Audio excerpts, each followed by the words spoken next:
Welcome to the Hard Truth Podcast. This is Jeremy Fouts, and today we have a special guest, Dr. Christine Boev. And Dr. Christine, you are actually the only guest that I've had as a returning guest. So consider that as a great honor because of the feedback we got from you on the first podcast. And as I mentioned to you the other day, since having my wife Candace on, we have a lot of women now that's following the podcast. And we wanted to just really help them, Dr. Christine, with some of the struggles that women go through. And that's why I'm going to name this The Struggles of the Middle-Aged Women. And I want you to, help the women today understand, number one, that it's just part of life, but also it don't have to be the bad years. It can definitely be the great years. And a lot of people struggle with that. They're thinking, okay, I'm just going to accept that I'm going through middle age as a woman.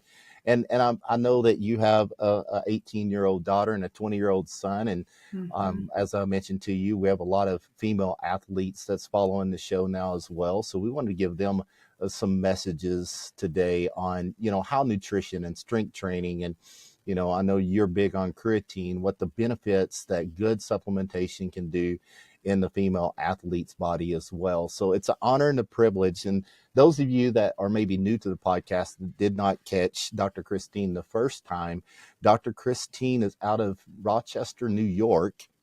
And she is a professional at helping women with menopause through fitness, mindset, and nutrition.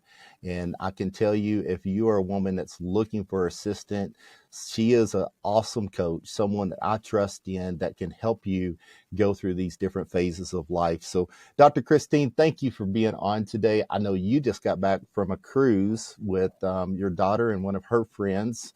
I know your son was off to college and didn't get to join you, but looked like you had a great time. And thank you for fitting us in here at the Hard Truth Podcast in your busy schedule today. Let's go.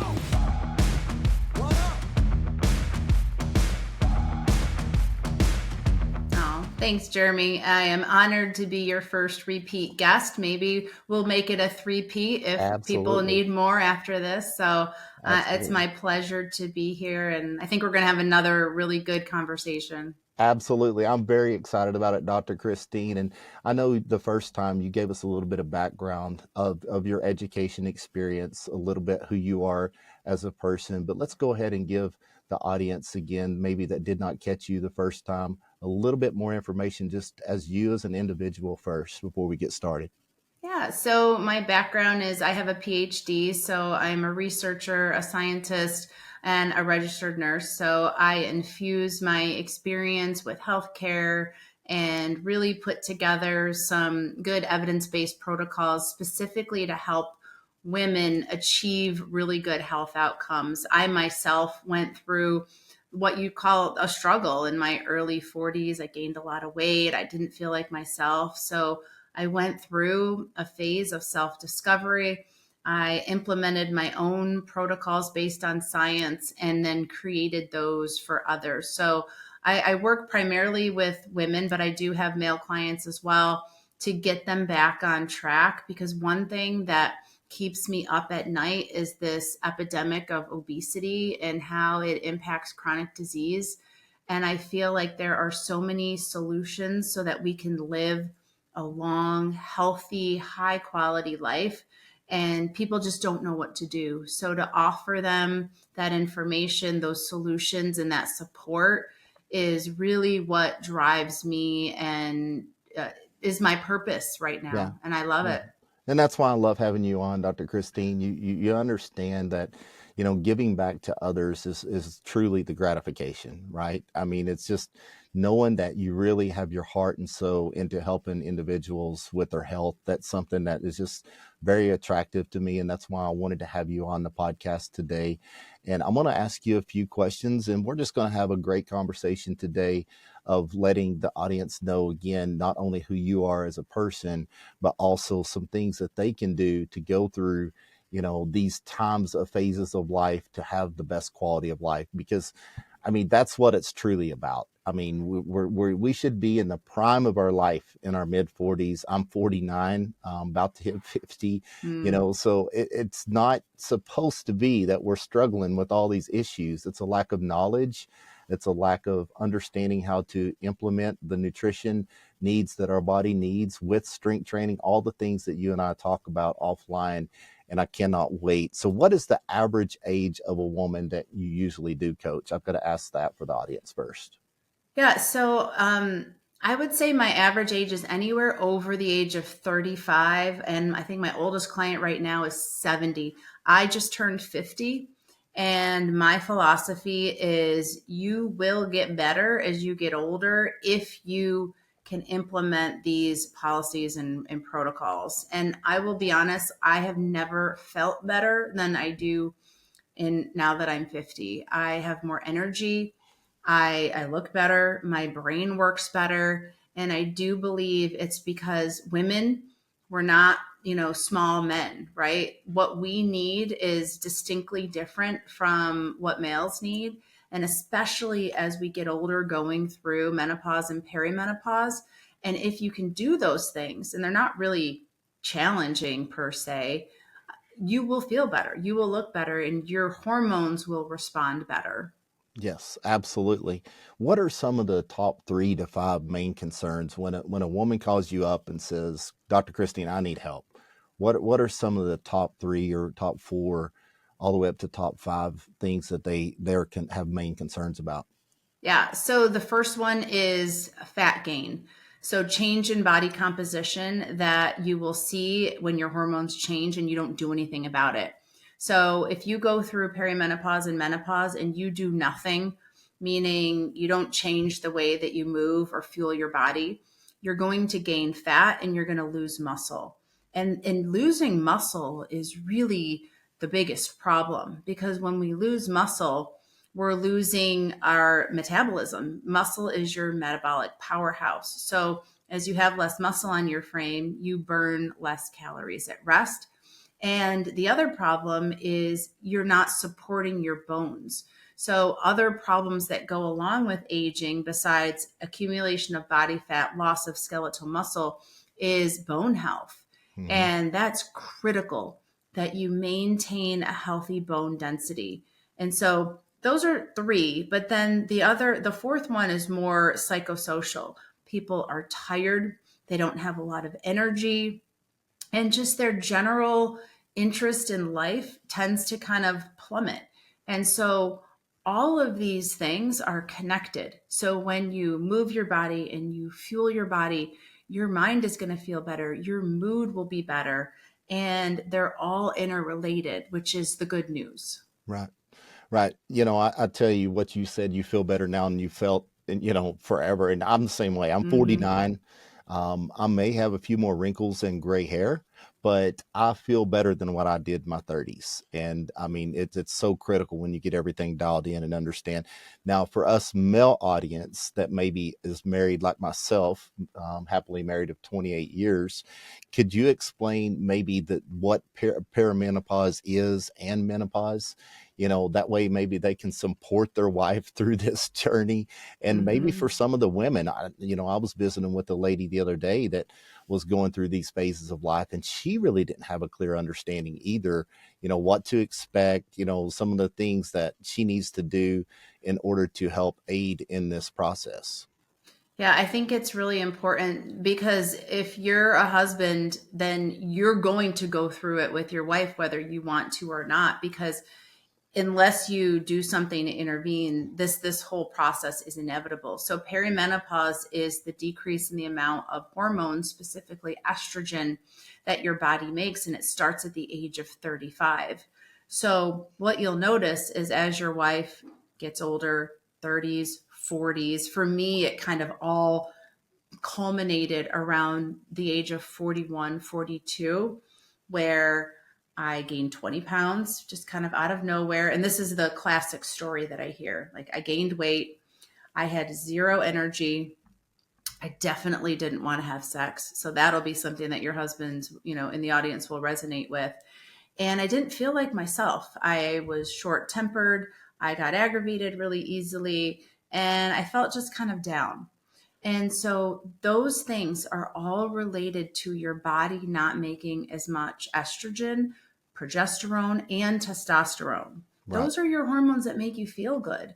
And when they just kind of drop off the face of the planet, of course you're going to feel terrible and your body's going to change. So you really have to know, like, there are answers, there are solutions. You don't have to suffer, and we can work together to get through this. And for me, I got rid of those 20 pounds because I was like, this is not what I consider to be acceptable for me. Right. And that's where I was going to ask you next. What are some of the tips when a woman comes to you and they're experiencing perimenopause, menopause? What are some tips of helping these women conquer these effects? Yeah, so the first thing I like to do is have them get their labs drawn to see where they're at, how much estrogen and progesterone and all of those other female hormones are being made, and where are they kind of in that process. When you hear the term menopause, that means you haven't had a period in a year. So your menstrual cycle has been gone for 1 year. And so, where are you at in that whole trajectory? Then we start with, okay, how do you move your body? Specifically, you've got to strength train. It is foundation for women to strength train, regardless of your age. Number two, how are you fueling your body? Most of my clients, when they come to me, they're not getting nearly enough protein. And Right. that's really foundational. And then I like to work with different types of seeds, so flax seeds, chia seeds, sesame seeds, to help regulate and optimize hormones. So, you sprinkle seeds on your yogurt parfait, you put them on salads, and they help to keep whatever hormones you are making, kind of optimize those. Right. So those are like my three. This is our starting point together. Lots of water, and then a lot of accountability as well, because people need somebody to kind of talk them through this and cheer them on, because it's hard when you're making these pretty significant lifestyle changes. Right.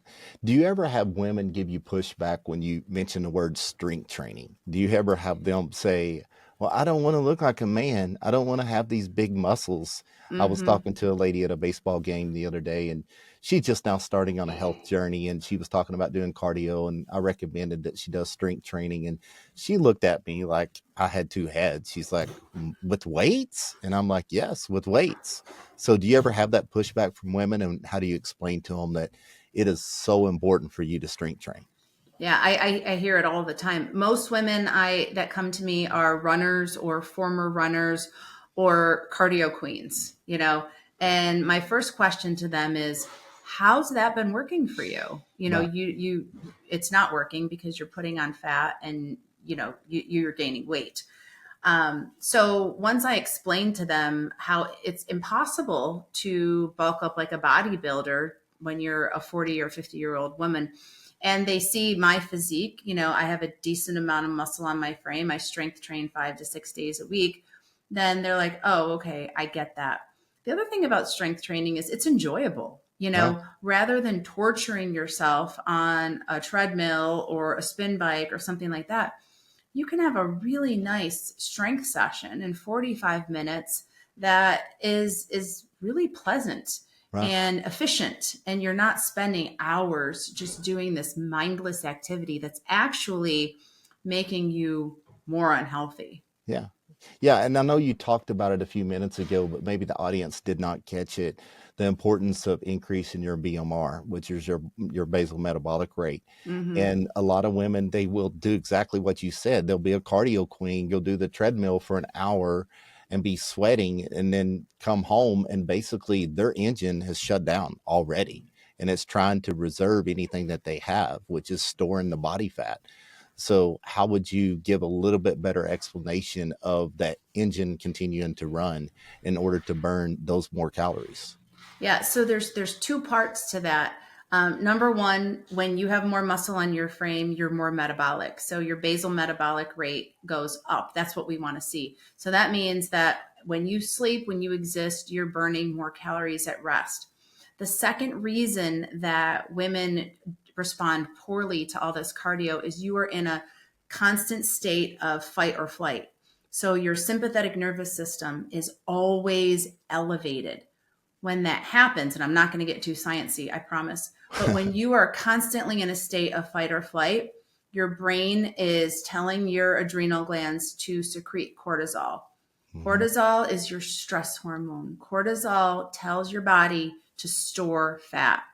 So you're doing all this running, and what your brain is getting from that, from those signals, is somebody's trying to kill me. I need to keep running. I need to store fat. We're very basic evolutionary beings. So that you need to understand that even though you think you're doing the right thing, you're actually sending the wrong signals to your central nervous system. That's powerful. And I tell you, I do compliment your physique. It's so awesome for someone to see, a lady that has good muscle definition, and feels great. And, as we get older, that is muscles are longevity. I mean, a lot of people don't understand that. I mean, I've got parents that are older now, and I'm continuously, it don't matter if it's 5 pound dumbbells, mom, dad, use something. I mean, build that muscle, try to have as much. I read a research study not too long ago talking about the more muscle you carry into your 60s, the healthier life you're going to have. I mean, and yeah, Absolutely. and you mentioned protein. I'm big on protein. I mean, Mm-hmm. you love our core B protein plus collagen. I just tell women over and over, I would say more, I don't know if you agree with this, with the science and the research that you have did, but I would say 75 to 80% of the women do not eat enough protein. Absolutely. Absolutely. And what we're finding in the research specific to women is the 1 gram per pound of ideal lean body weight is actually on the lower end of Right. what you really need. So some people are like, well, what your body can actually use all of that protein, and that's not necessarily true. No. So I'm around 150 to 180 grams a day, and I feel really good, and my body responds really well to that number. I'm not hungry. And people are like, how do you do it? You're strategic. It's just Yeah. like you do anything else, right? You plan ahead, you make sure you're getting at least 30 to 40 grams per meal. And the rest of it's pretty easy. Yeah. I supplement post workout. I think that's really important. And we talked about creatine briefly. I take creatine every day. Yeah. Yeah, and creatine is not only good for hydrating the muscles, but it's also good for cognitive. It's got so many benefits. I mean, Mm-hmm. as a company here at Core B, we don't have a creatine product, but it's a very inexpensive, supplement to be able to get, and it makes a huge difference. It does. And even now, the basement was 2.5 to 5 grams. New research is coming out that you can actually exceed that. There's the safety profile on creatine is very strong. There really aren't any negative Negative side benefits. effects. No. People do really well. So for me, I've been kind of pushing my creatine. I did 5 for a long time. Now I'm doing 7.5 because my brain is the most important organ I have. I Yeah. want that to be sharp. And in my line of work, I need to be able to think and speak articulately. And I think creatine is a big part of that. There's also research that it prevents Alzheimer's disease, Uh-huh. dementia, cognitive decline. And why go through all of this trouble to have a good body and a healthy body with muscle if your brain doesn't work? So we've got to think about both. I love that this supplement helps with both. Yes, absolutely. And back to the protein. I mean, I start off every day with 3 eggs. I do yogurt, and then I pour the Corvi protein plus collagen in the yogurt and mix it up like chocolate pudding. And Mm-hmm. then I do my energy drink, and I put 5 grams of creatine in that before I work out. And then after I work out, I do 2 Corvi plus protein plus collagen with egg whites with 5 more grams of creatine. Yep. So I'm actually getting 130 grams of protein in my body by 8 o'clock in the morning. I mean, it just, and I feel great. And going back to the point where you're not as hungry, that's a lot of things that people don't understand. But because if you eat 100 grams or 100 calories of protein, then 25 of those grams of protein or calories of protein is being burned up. I mean, a lot of Mm-hmm. people don't understand it. That's why you're not as hungry during the day when you elevate your protein intake. Yeah, it's more thermogenic. It takes more Yes. energy to digest protein than, a donut. So, Yes. yeah, and I think, just to back to your point, what you guys eat in the morning is going to set the tone for the rest of your day. So, if you start your day with a high protein, low carbohydrate meal, then you're going to keep your blood sugar nice and steady, and that's setting the tone. If you wake up and you have a donut, then you're going to ride this terrible roller coaster of ebbs and flows with your blood flow for the rest of the day, and you're going to feel terrible. Yes. So if you can make one small change, just like Jeremy does, a high protein breakfast is going to be the most beneficial because it's going to put you on the right path for the rest of the day. Absolutely. Absolutely. And you'll make better food choices because your blood sugars are not Right. crashing and you're not reaching for the negative foods that you don't need. Yeah. I mean, so I'm a big believer in protein. And when you're talking about the 1 gram per suggested per body weight, when I start working with athletes, depending on the athlete, I'll sometimes start them at 1, but then I'll graduate them up to 1.2, graduate them up to Mm-hmm. 1.4, and hopefully try to get them to that 1.5. And I tell you, it does make a huge difference. Absolutely. Yeah, and one of the biggest factors of aging is inflammation. Hmm. So if you are on this trajectory where you're spiking your blood sugar constantly throughout the day, you are in a state of inflammation. So, your goal to age gracefully is to keep your inflammation as low as possible. And in order to do that is avoid spikes in blood sugar. And you guys, you'll know because if your blood sugar goes up and then, a couple hours later you're starving, which you shouldn't be, Right. like that signals like I'm inflamed. My pancreas needs to make, more insulin to catch up with the blood sugar that I just flooded my system with. That vicious cycle is one of the best things you can do to just eliminate out of your life. Absolutely. Yeah, my chiropractor that works on me, once a week, he always compliments me on the low inflammation, and he's Mm-hmm. big on, talking to his patients about inflammation, and I 100% agree with that. Now we're going to go to talking about sleep. I know Mm. I'm big on sleep. I now, Christine, I back in my 30s, I was a hardhead. I'm like, you know what? Both sleep and RS is overrated. I don't have time for either one of them. Mm. That was kind of my joke, my running joke. I did not, treat my body the way I needed to treat it. And as I've gotten older, I recognize the importance of sleep. And my young teenagers now, or that are trying to pursue playing college ball. I mean, we monitor their sleep. I'm big on that, and Candace and I are as well. But how would you talk to the audience about the importance of sleep? And this is a question that only you can answer because you are a mom, you are a business owner, you are, Mm-hmm. and I know sometimes, the man gets looked at as, oh, he's doing this and doing that. But the women have so many responsibilities, and it's so easy for them to take care of the family, take care of their business, take care of all their things, and they really neglect their own body because of lack of sleep, because they think I don't have time for this.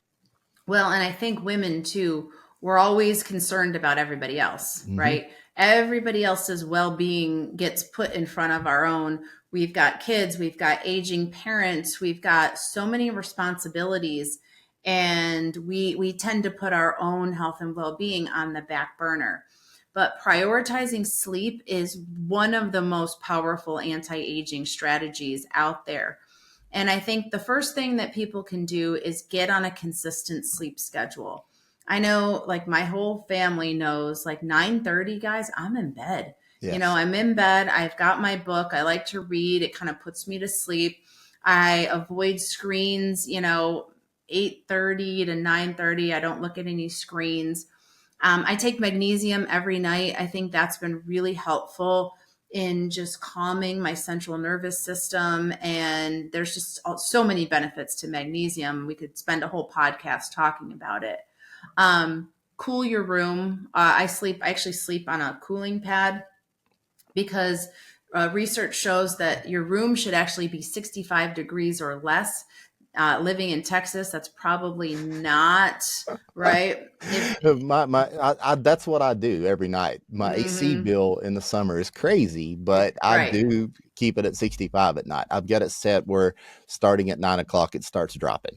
Yeah. Yeah, and that's huge, right? Because it tells your hypothalamus, which is, the gland in your brain that controls everything. Okay, we're getting ready for bed, our body temperature's cooling.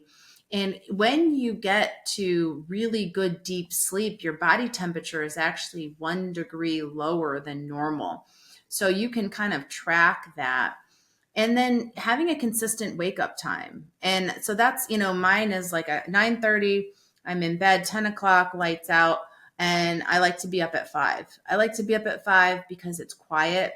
I do some really good thinking, and nobody bothers me. There's no interruptions. Like, I'm just getting my stuff done. The snooze button is the devil, Yeah. and I'll be honest with you guys. Like, my daughter in particular has like 1,000 alarms that go off all morning. And I'm just like, what is happening up Yeah. there? But for kids, that, gosh, teenagers, it's probably their biggest opportunity is to get more sleep. Yes. Their school's still too early. I know, where my daughter goes to school, it's a little bit later. They don't start till 8 o'clock, but in a local school district, they're in class by 7.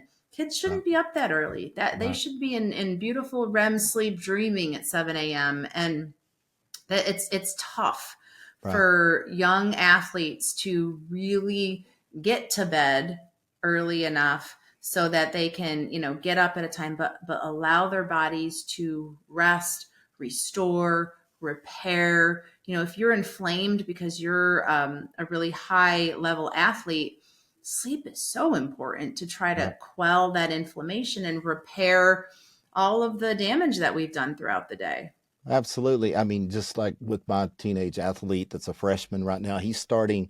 We leave the house at 5:30 in the morning to go to Hmm. football practice. And then he's got school all day. He's got baseball practice afterwards.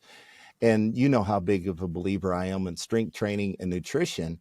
But Hmm. I tell them over and over, without the sleep, that nutrition and strength training is not going to do what it needs to do. I mean, the sleep is where the magic happens. And, Hmm. the athletes that I work with, I tell them you need two alarms. One alarm that says it's bedtime. And then Yep. another one you need to obviously to wake up. And you can actually remove the snooze button if you have an iPhone. And that's what I tell them. Remove the snooze button. It's no Hmm. option. You're a champion. You're going to be a champion. You got to get up. You got to get your breakfast in before your workout. You got to get there.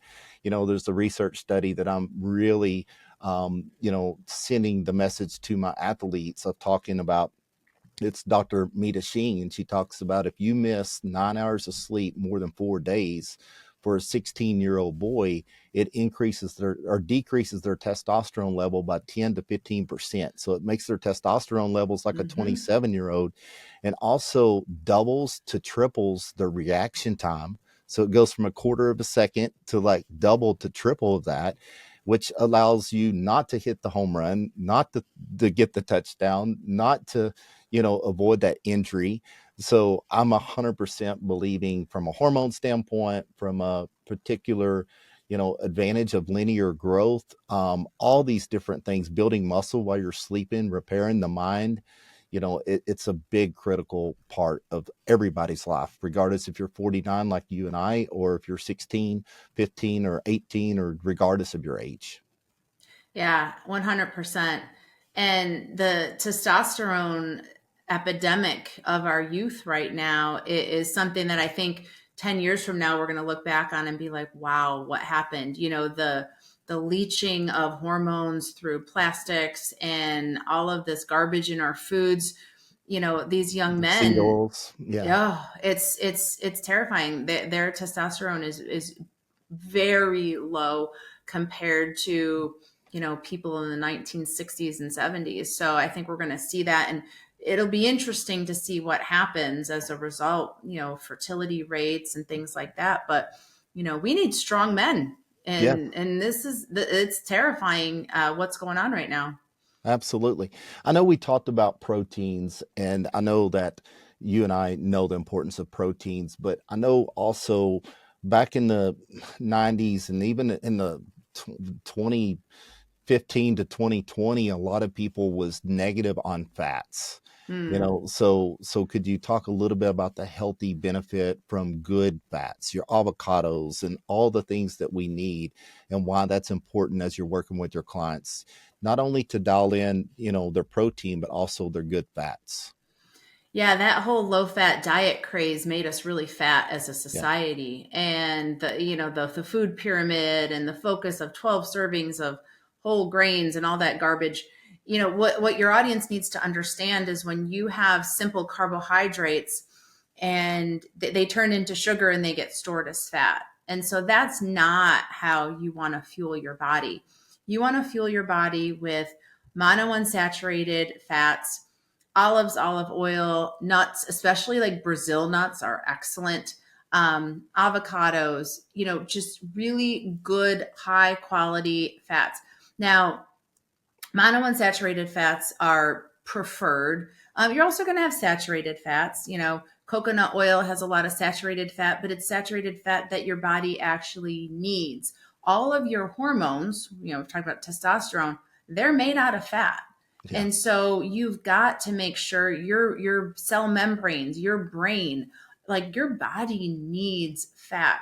Your body does not need some of these, fried fats, omega 6, seed oils. Anything in a fryer should never go in your body. Right. So it's what types of fat that you eat versus, the quantity. It's the quality.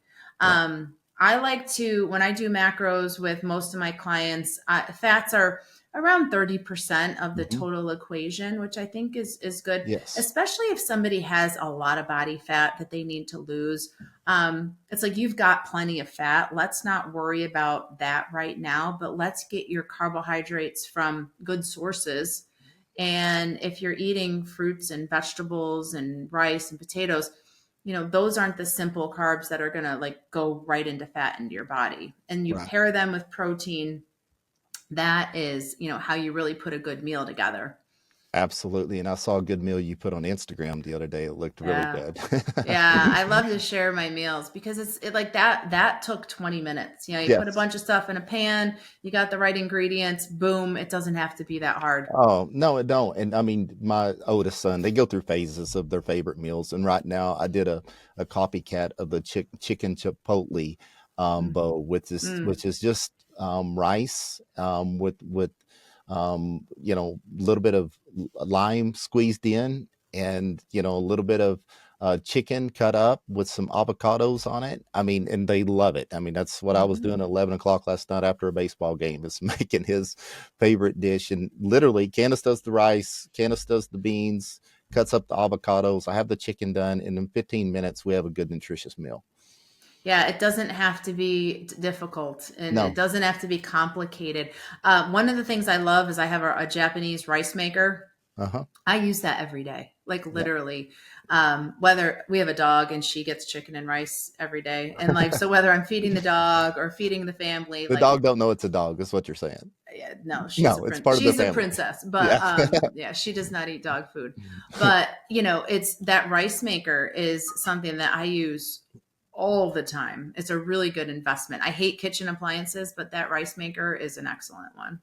That's awesome. One of our favorite is, we have a Ninja Creamy, and Mm, my son takes our Corby protein and makes ice cream with it at night. yep. So that's kind of my I don't like saying cheat meal, but that's kind of my go-to at night, is protein ice cream.